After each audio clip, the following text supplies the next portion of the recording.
You're not boring, you just don't know how to be yourself. I've been there. You want to come out of your shell to meet new people, but you just don't know how. You feel stuck. You're trying to say hi to someone new and you just hit a wall. Not knowing what to say, but you feel forced to say something so you don't come across as boring and weird. You feel pressured to be the most outgoing and most entertaining version of yourself. Yet that isn't you. It's almost like you're putting on a mask. It is you some of the time, but it's not you all of the time. Or maybe in conversation you deflect.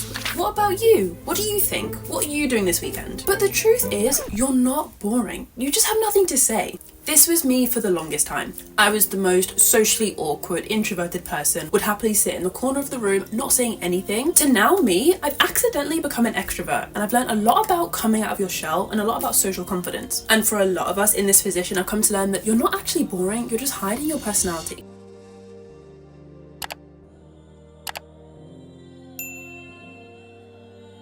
Hey, if you're new, I'm Christina and I make videos for people who are feeling lonely. If you're a people pleaser, overachiever, over anything, you're in the right place. I've recently been getting a lot of comments from you guys asking about this topic of how to actually be yourself, how to think of things to say. Sometimes in conversations you feel stuck, you have nothing to say, you don't know what to do, you feel pressure.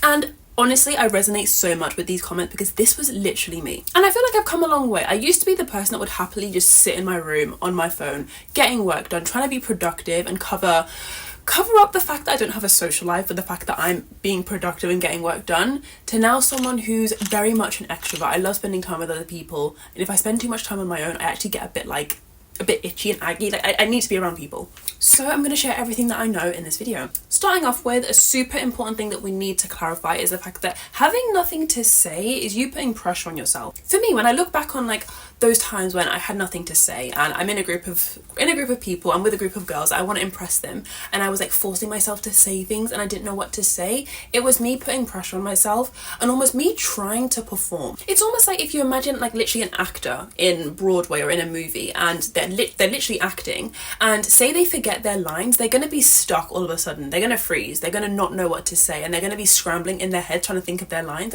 what's the next thing I need to say, what's the next line. That is almost what you're doing in some of these social situations.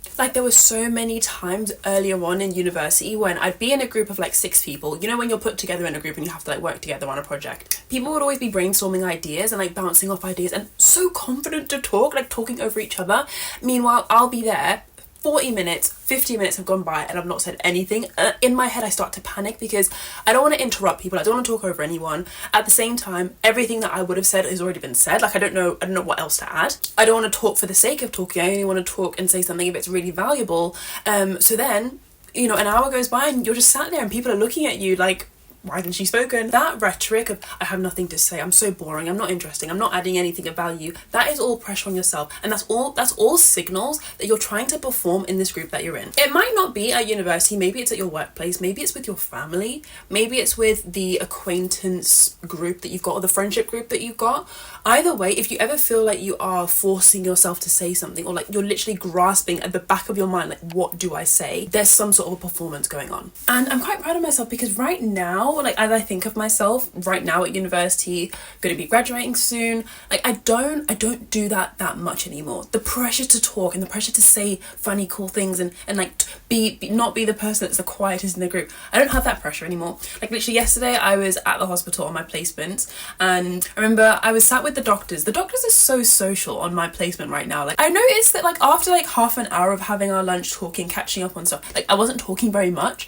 And me back in the day, I would have been kicking myself and I would have been telling myself Christina, say something, just say anything, say oh cool, yeah, that's a good idea, or laugh along to what he said. And yesterday, even though I was the quiet one, there was no pressure on it. I'm not performing right now. Who I am now, the biggest difference is I'm not trying to perform for anyone. I'm totally okay with being the more quiet person. And I don't want you to think that you need to be the loudest voice in the room to overcome all these insecurities that you have, because you don't have to. I'm not the loudest voice in the room. Yeah, I'm a lot more confident. It's just a mindset shift that you have to have. Adding to that point, you're not boring, you're just performing. I didn't intend for that to rhyme, but it does kind of rhyme. You're not boring, you're just performing. When it comes to this performance, sometimes you don't even realize that you're doing it. You just show up at work, at school, at your meeting, at that group, and you think you're being yourself with the way that you try to put things across, but like it's only taken me like stepping away from who I was before to actually look back and be like, I was trying to be someone else. Like the way I would watch TV shows like Love Island, and people that I kind of liked and was inspired by, like some of the women and like their personalities, I literally copy what they say on the TV show and I'd say it in real life, just because I had no identity of my own. Like watching other people who were really vibrant and outgoing and cool, I would watch them and like copy what they say just so that I had some form of personality of my own. Sometimes I'd read books and like little things that the characters say that were kind of cool and funny, like I'd adopt that as well, because I was like, I literally don't have an identity. I don't know who I am. I don't know what my own thing is. All of that was like contributing to the performance, like because I was building my personality off of social media and reality TV and the books I was reading. Like it was all like built on top of like nothing. Like if you removed all the reality TV and removed all the books that I was reading, like what was left?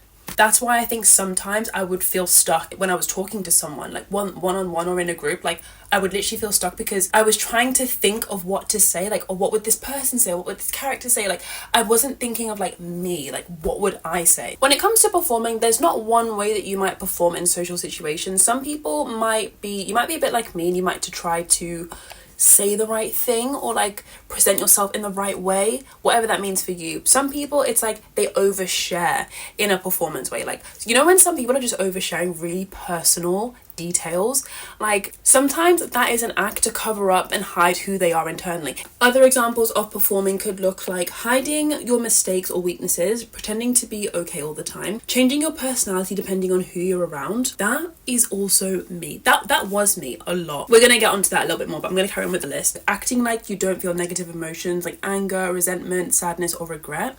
That's kind of like toxic positivity. Like if you're always trying to like look on the bright side, or a friend comes to you with like bad news and you're like, everything happens for a reason, like we'll get into this. Curating a perfect social media image. The changing who you are depending on who you're around is a huge one for like you're not being yourself. Like your identity out the window. Where is she? Where is he? Like where is your identity gone?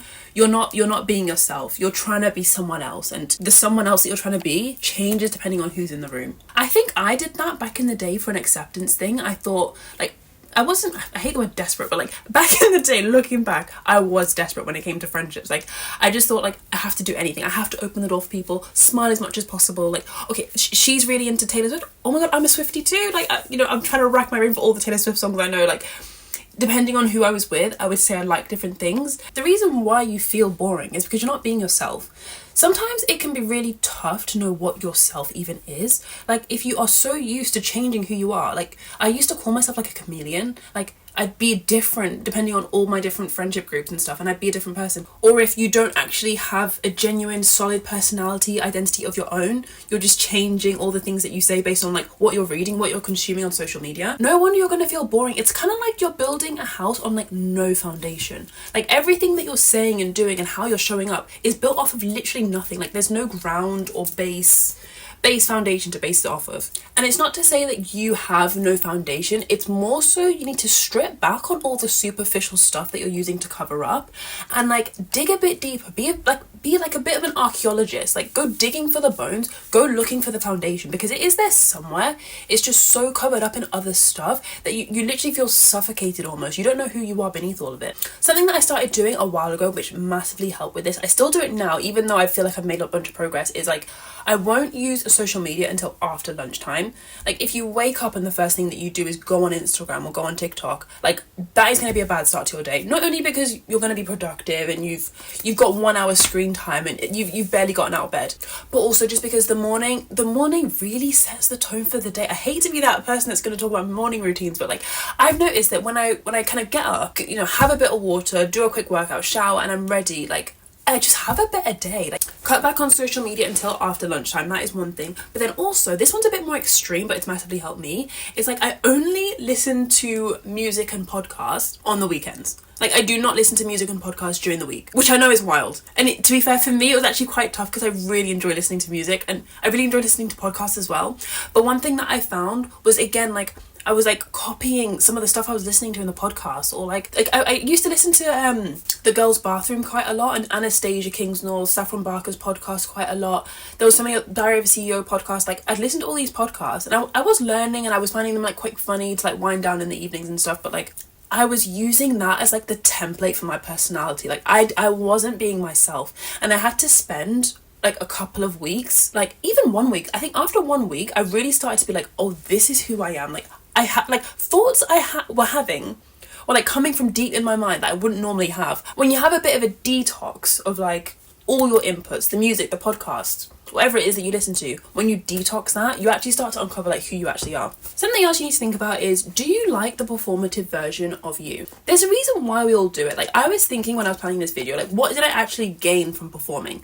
Because obviously I don't like it because I don't like the fact that I don't know who I am, and like I feel really like not valued in the group. I feel like I'm not the cool person, I'm not the interesting one, I'm not just the boring quiet one that nods along, is saying yes to everything. Like I don't feel like I'm valuable or adding anything. But in the meantime, I'm still actively doing it. I'm not changing my ways. So what do I actually gain?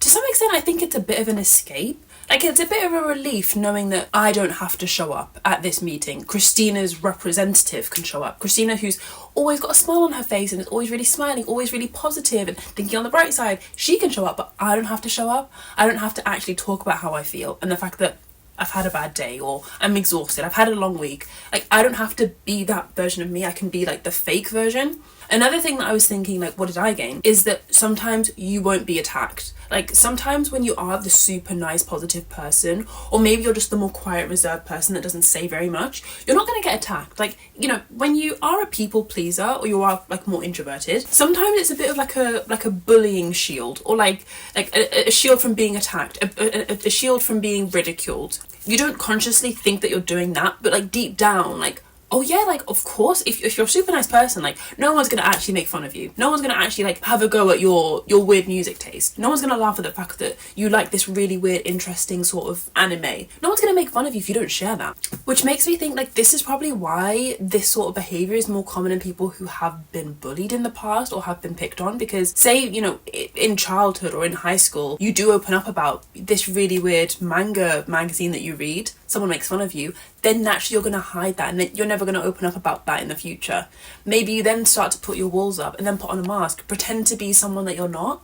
Anytime that you are hiding something in your personality, like who you are, what you like, your interests, what you do for fun, anytime you hide, I think there's an element of like shame there. Like there's some sort of thing inside of you that's saying like, this isn't worthy of other people hearing about it. Like keep quiet, don't talk, like shut up, like don't say it. What really helped me with this and like slowly but surely starting to creep out of my shell and actually show up as like my honest version of myself is to, like, you can't be hard on yourself with this sort of thing. You can't bully yourself into being who you want to be. You can't like be harsh with yourself. You really have to be patient and give yourself time, especially with this sort of world of YouTube and this sort of video. I know there's going to be videos that maybe you watch before this one or after this one that will tell you like, transform your life in 2 weeks, or like change your life in 90 days or 30 days, whatever it is. Like there's so many timelines on this sort of thing, and genuinely, as someone who's done it, gone from that person to this person, do not give yourself a timeline. Like don't be harsh on yourself, because the moment, say you give yourself, I don't know, like a month to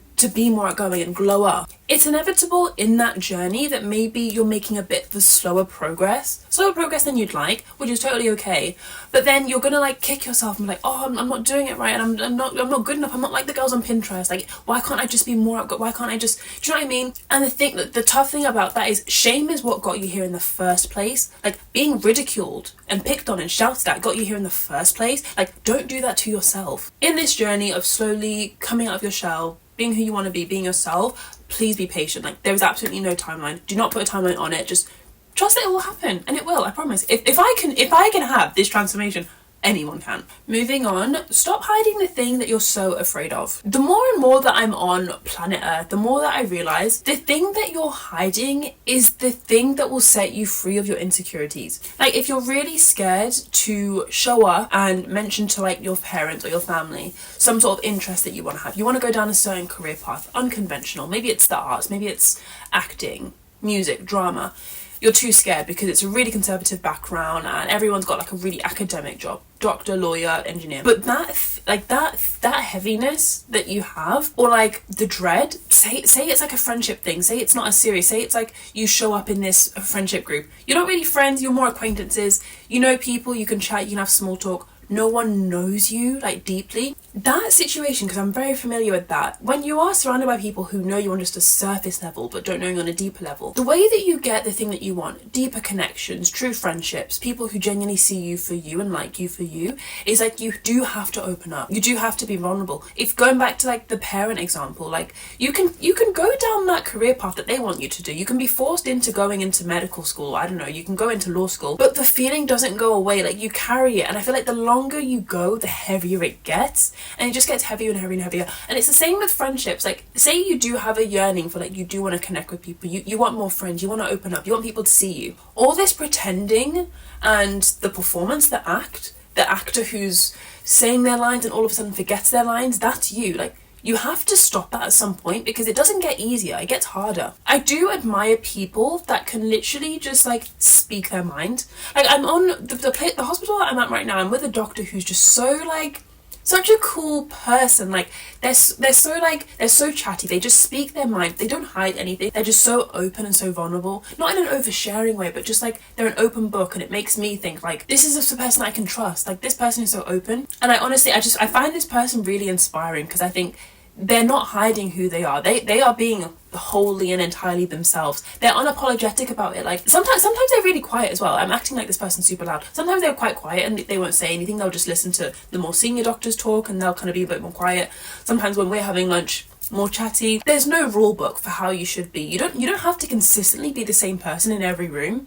It's totally okay to be a bit of a chameleon and change depending on what room you're in. But it's all like internally led. Like you're leading the way. You're not letting the people in the room lead the way. But this person, like being around this person, it made me realize, like, when you hide your opinion, like you're hiding who you are. Sometimes when you are with people and you do want to feel like, okay, I'm included in this conversation, I am valued, I have something interesting things to say, like you're rehearsing things, but trust me, just get it out. Say something. Say a little, like just drop a little bit of an opinion, drop a little bit of you in the conversation. Not for them, but for you. You have to do it's all for yourself. It's internally led. Like I was saying earlier, this is a very slow and steady process. There's absolutely no rush, but the way that you get to be more expressive, more yourself, you get to be honest with your parents, is slow and steady. Like some people will give you opposite advice and tell you to rip the band-aid off and just, I don't know, like wake up tomorrow and just show up as a different version, step into the best version of yourself, or whatever it is.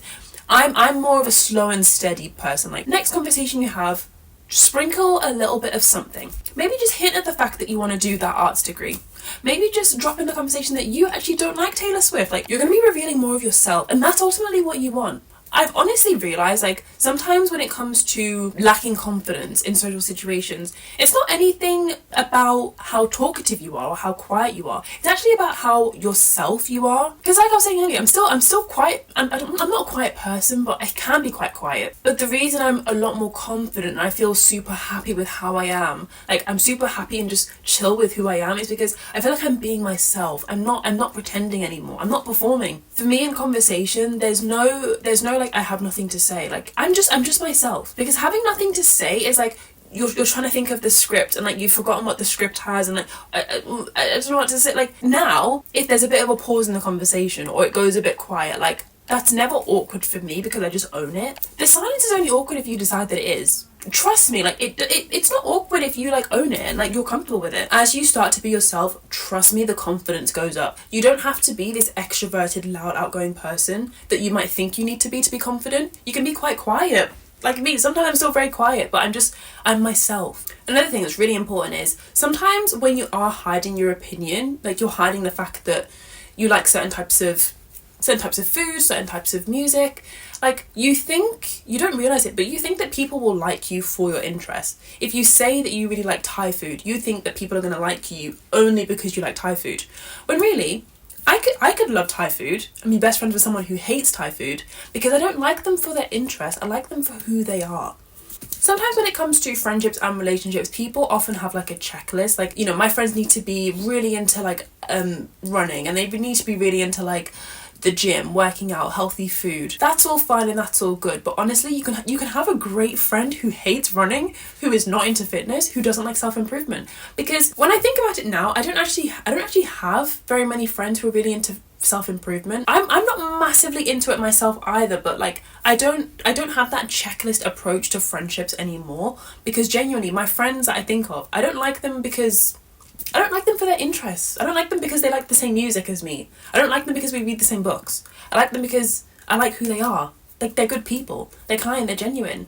They're honest, they're themselves, they're open. That's why I like them. Something else that can help you start to be more of yourself is to start journaling. For a lot of us, not knowing who you are is tough because you often just don't even know where to start.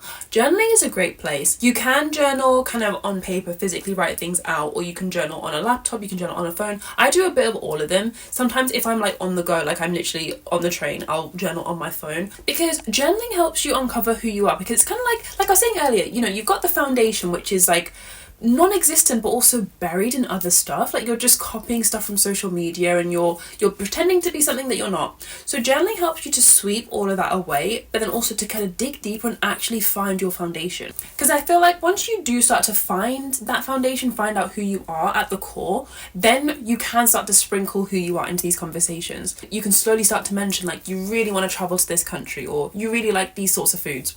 Okay, some journal prompts that I really like. Number one, when was the last time I actually liked who I was in a social setting? So just have a think about the last time when you were talking to someone or in a group and you actually liked who you were showing up as. Maybe that person brought out like a really cool side of you, or maybe you just really enjoyed the fact that you guys were bonding over similar interests, you're bonding over something. When was the last time that happened? And then number two, what did I like about this version of me? For me, I always think about times when I'm like with patients, like in the hospitals. As a medical student, like, you get the chance to talk to patients about their health conditions, but also about like just their personal lives as well. And I love it because I have in particular one guy that I was talking to. We were talking about like a really personal thing, but essentially I just liked who I was in that conversation, because he was being really open about something that happened to him, and I was being really open and just being like, I totally understand how you feel. I've been through a similar thing. And like, just the fact that we were both open, we both saw each other. And when it comes to conversations, try and remember that not knowing what to say is not the enemy. The enemy is the pressure. Sometimes in conversations, or just in showing up and trying to be yourself, it's the stakes of the situation that is the enemy. Like, the stakes are so high, or the impact of what could happen is just so high. If they don't like me, then no one else is gonna like me. Like, sometimes you attach so much meaning to the situation that you're in, and that is actually what makes it really stressful. Not the not knowing what to say. The stakes of what you could gain from the situation is really, really high. If I message that girl that I used to be friends with and we kind of drifted apart, then maybe we could rekindle our bond again. Like, sometimes you fantasize super quickly about what could happen, and it just adds to the pressure of the situation, because if that doesn't happen, then you're gonna be like, oh well, what's the point? I'm not gonna do it again. Like, I am boring, I always know it, no one likes me. And you start to spiral. So if you do find yourself like coming into another conversation as the weeks go by, as the days go by after this video, like, not knowing what to say is not the problem. It's like the pressure on the situation. A lot of the times when you take away the pressure and you're like, I'm not fussed about how this conversation goes. It's totally okay if we kind of click and we get along. Totally okay if we don't as well. Then you're not going to be as worried. And ironically, you'll actually start to have things to say because you'll be more relaxed. You'll be more yourself. You could argue that sometimes you don't know what to say because you're not very relaxed. You're quite stressed, or you're quite tense, quite agitated. You're like really ready to perform, ready to say the right things, ready to like be interesting. Sometimes I think the people that are actually the most quiet know how to have the best conversations, because you're such a good listener. Like, you're so observant. You're like listening so much to everyone else. You can clock the body language of who likes who in the conversation. But then because you don't know how to like relax and be yourself, you're quite tense. And because you're quite tense, you're just pretending and you're performing and you're reading off the script, and then like, that's how you have nothing to say. Quick summary of what we've discussed. Having nothing to say is not really the problem. You're just putting pressure on yourself. Maybe you're a people pleaser, maybe you're just an introvert, maybe you're someone that puts loads of pressure on yourself because you have high expectations of yourself. You've naturally just over time told yourself that in any group situation, I have to be this, I have to be that. Like, you want to be perfect. And sometimes that's stopping you from actually being yourself. And reminder, you're not boring, you're just performing. Once you start to uncover who you actually are, you'll be a lot more comfortable. And when you are actually comfortable, you can be yourself. And when you're yourself, like, you're never boring. I've never met anyone who was like genuinely, authentically being themselves, and I was like, oh, they're a boring person. Like, I don't think anyone's boring, really. I think everyone does have a part of them that's super intriguing and cool. You just have to kind of bring it out. Anyway, do some journaling. Journaling is one of the best ways to kind of uncover who you are. Try to think of the last time when you actually liked who you were in a social situation. And last but not least, try to take the pressure off of all these social interactions. Remember that you're putting some sort of stakes or some sort of meaning on the outcome of that situation. If you take away the stakes, take away what it means, take away what you can gain, you'll actually start to relax a little bit more. I hope you enjoyed this video. If you enjoyed this video, definitely check out my You're Not Boring, You Just Like Conversational Skills video. I went in depth on a lot of like things you can actually do and say and how to kind of have better body language, come across more confident, be more yourself. So I'm going to link that here.